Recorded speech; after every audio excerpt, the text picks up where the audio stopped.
Kembali ke tanah air, saudara. Sesuai data prestasi, PB Pasi memanggil 28 atlet menjelang SEA Games 2023 Kamboja.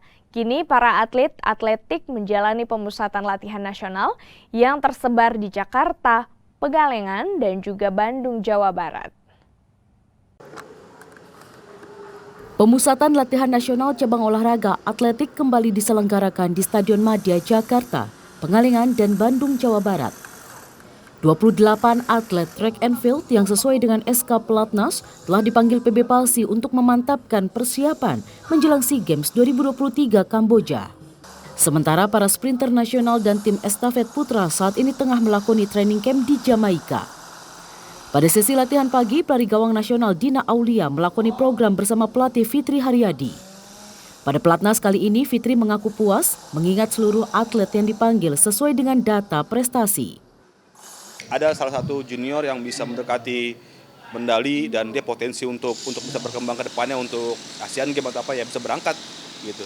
Kita bisa yang penting semuanya benar datanya gitu. Karena kan sekarang by data, bukan karena dekat sama siapa dia bisa masuk, nggak seperti itu sekarang. Dengan adanya Dina, dua orang pelari gawang nih, semoga emas itu nggak hilang lagi dari Indonesia gitu. Itu doang sih. Tapi target saya untuk gawang sendiri ya emas perak. Sementara pelari gawang asal Kalimantan Selatan yang sukses memecahkan rekor nasional milik Emilia Nova, yaitu Dina Aulia, mengaku optimistis di SEA Games.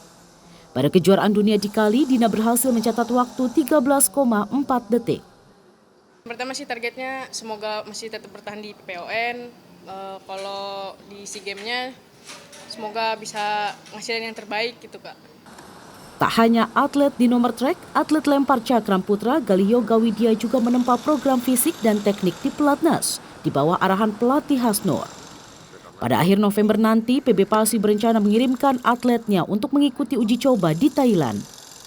Rinin Taniken, Junaidi Saputra, Kompas TV, Jakarta.